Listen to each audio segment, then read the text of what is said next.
इंसाफ कब मिले ये तो एक अलग बात है, लेकिन इस पर सियासी संग्राम जो है वो दरअसल छिड़ा हुआ है। कोलकाता की सड़क पर वो देखने को मिल रहा है, जिस पर सरकार हो, विपक्ष हो या फिर वो डॉक्टर्स ही क्यों ना हो, संग्राम छिड़ा हुआ है और एक चिंगारी ने उसे और भड़का दिया है, और वो है राम और वाम। राम का नाम जिस पर छिड़ा है संग्राम, बंगाल की मुख्यमंत्री ममता बनर्जी पर बीजेपी हमलावर है। इसके बाद ममता को राम और वाम बयान पर घेर रही है बीजेपी। अस्पताल में तोड़फोड़ की बीजेपी निंदा कर रही है। प्रदर्शन के दौरान हिंसा कैसे हुई, बीजेपी ये सवाल पूछ रही है। सबूतों को मिटाने की कोशिश कैसे हुई, बीजेपी ये सवाल पूछ रही है। ममता सरकार के संरक्षण में ये हिंसा हुई, ये बीजेपी का कहना है। और बीजेपी कह रही है ये कोई छोटी मोटी घटना नहीं है, ये मानसिकता है। ये बताता है कि देखिए किस तरह से ये जो कांड किया गया, ये जो कृत्य किया गया, उसके पीछे की सोच, वो मानसिकता। आरोपियों को बचाया जा रहा है।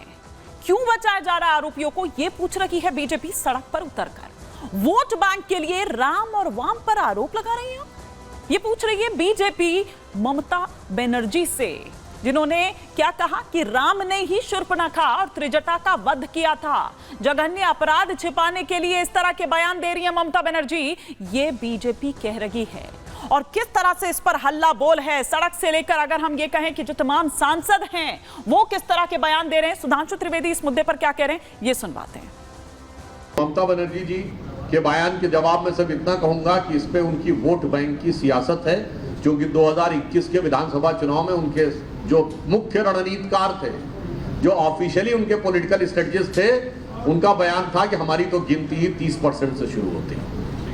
अब सारे प्रबुद्ध लोग समझते हैं कि 30% से गिनती शुरू होने का मतलब क्या है, और बस उसी से इस बयान का अर्थ स्वयं निकाला जा सकता है कि किसके प्रति नफरत और किसके प्रति मोहब्बत उनके दिल में रहती है। तो राम और वाम, ममता का ये है बयान। वो मोटी मोटी बातें पहले हम यहां पर आपको बता देते हैं, फिर ममता बनर्जी ने और क्या कुछ कहा है वो बयान भी आपको सुनवाएंगे। राम और वाम ने ये तोड़फोड़ की है, ये ममता बनर्जी ने कहा है। अस्पताल में जो लोग आए थे, वो जो मॉब थी, वो बाहरी लोग थे और वो वहां पर आ जाते हैं और वो तोड़फोड़ करते हैं। तिरंगा झंडा लेकर बीजेपी के लोगों ने तोड़फोड़ की, वो उसमें शामिल थे, और लाल और सफेद झंडा लिए वहां पर वाम के जो लोग थे वो भी उसमें शामिल थे, ये ममता बनर्जी कह रही हैं।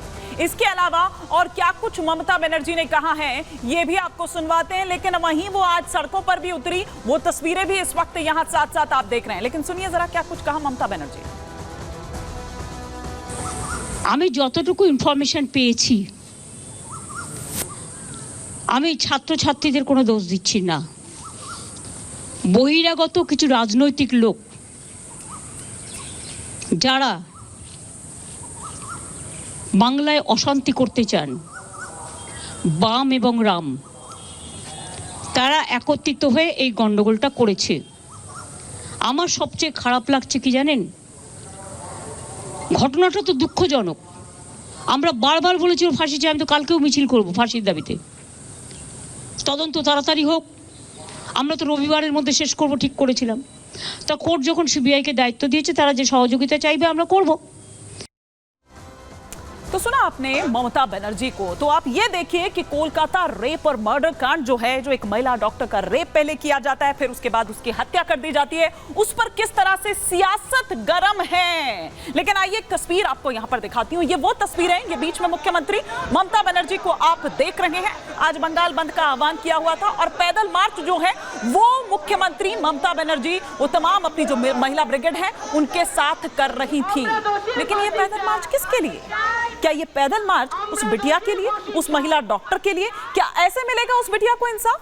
अरे आपकी सरकार है, आपसे सवाल पूछे जा रहे हैं कि क्यों नहीं आपकी नींद जागी, क्या आपकी पुलिस कर रही थी, क्या प्रशासन कर रहा था? ये पैदल मार्च कर क्या आप इंसाफ दिला पाएंगे? आपकी सरकार है, आप सत्ता में, आप एक्शन लीजिए। क्यों नहीं आपने वो एक्शन लिया?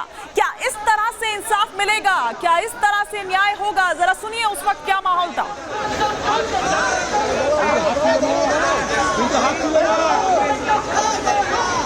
আমরা দোষীর ফাঁসি চাই, ফাঁসি চাই, ফাঁসি চাই।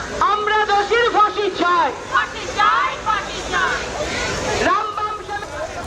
तो ये सुना, ये देखा आपने, ये तस्वीरें भी आपने देखी। ये पैदल मार्च जो आज मुख्यमंत्री ममता बनर्जी द्वारा निकाला गया, प्रदर्शन से नहीं, एक्शन से। एक्शन जब आप लेंगी तब वो इंसाफ सही मायने में उस बच्ची को, उस बिटिया को, उस डॉक्टर को मिल पाएगा। लेकिन अब देखिए बीजेपी किस तरह से घेर रही है इस पैदल मार्च पर, इस सियासत पर ममता बनर्जी की। सुनिए। ममता दीदी राम, शांति और सद्भाव के प्रतीक हैं, तो वहीं अन्याय रूपी रावण, तिरजटा, ताड़का, सुपनेखा का भी नाश किया है। इसलिए अब बंगाल में अन्याय रूपी रावण, ताड़का, सुपनेखा का वध होना तय है। राम सद्भाव के प्रतीक हैं। आप माटी और मानुष भूल चुकी हैं। ममता बनर्जी जी का कहना बिल्कुल ही गलत है। सब टीएमसी वालों का साजिश है और ममता बनर्जी जी इतने बड़े जघन अपराध पर पर्दा डालने के लिए ऐसा बयान दे रही है। ये राम और बाम के सामंती जो है वो जो उनका जो है वो गुरूर है, उससे इन्हें बाहर निकलना होगा। राम और बाम के नाम पर आप जो है वो जो वहाँ पर लोगों की सुरक्षा है, वहाँ के लोगों के जो सुरक्षा का एहसास है, उसको आप चकनाचूर कर रहे हैं। और ऐसा लग रहा है कि कुछ अराजक तत्वों ने आपकी सरकार और सरकारी मशीनरी को हाईजैक कर रखा है। सबसे बड़ी बात तो यह है कि चलिए आप जिस तरह से आरोप लगा भी रही हैं, आप सियासत कर भी रही हैं, तो आपकी पुलिस वहां पर मूक दर्शक क्यों बनी रही? वो क्या कर रही थी वहां पर? कैसे इतनी मॉब वहां पर आ जाती है और वो अस्पताल के भीतर इस तरह से घुस जाती है और फिर आरोप आप ये लगा देते हैं कि वो वाम के हैं और राम के लोग हैं? ये बड़ी गजब सी बात है, ये बड़ी गजब की सियासत है जो ममता बनर्जी कर रही हैं। लेकिन देखिए उनकी इस सियासत से और जिस तरह से राम का नाम वो लेकर आई हैं और एक चिंगारी उन्होंने दे दी है, इससे साधु संतों में भी गुस्सा है। साधु संत, जो साधु समाज है, वो आक्रोशित है। क्या कह रहा है साधु समाज, सुनिए। जिस बंगाल में देवी की पूजा इतनी श्रद्धा भाव से होती है, उस बंगाल में महिलाएं सुरक्षित नहीं हैं। अनेकों ऐसी घटनाएं हुई हैं। अब तत्कालीन जो घटना हुई है कलकत्ता वाली ट्रेनी डॉक्टर के साथ में, तो दोषियों को सज़ा देने के बजाय ममता दीदी वाम और राम को इकट्ठा होने का नाम ले रही हैं, भगवान राम को घसीट रही हैं। इसमें आपको पता नहीं है कि स्त्री कितनी पूज्य रही है सनातन संस्कृति में, सनातन मान्यता में। आपको शर्म आनी चाहिए सबके कार्य करते हुए, ऐसे भाषणों का व्रत करते हुए। वहाँ के मुख्यमंत्री ममता बनर्जी का यह बयान घोर निंदनीय है।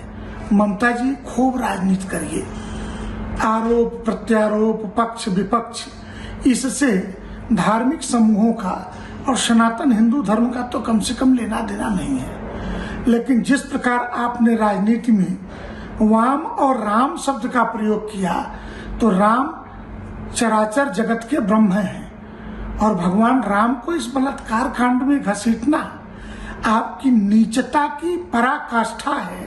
आज बंगाल में हॉस्पिटल में स्त्रियों के साथ जिस प्रकार का भयावह कृत्य किया गया और उनके जो अपराधी थे उनको छुपाने का जो कार्य आपके द्वारा किया जा रहा है, उसके बाद राम का नाम बीच में घसीटा जा रहा है, ये पाप है, ये हिंदुओं का अपमान है, सनातन पद्धति का अपमान है, भारत का अपमान है। इससे दुखद मामला नहीं हो सकता है। और उससे दुखद मामला तब लगता है जब एक महिला क्या शब्द यूज करती हैं कि मुझे लगता है इसमें छात्रों का दोष नहीं है, बाम और राम एक मिलकर के ये कर रहे हैं। मतलब शायद मुझे लगता है कि इससे शर्मनाक बयान और कुछ नहीं हो सकता है।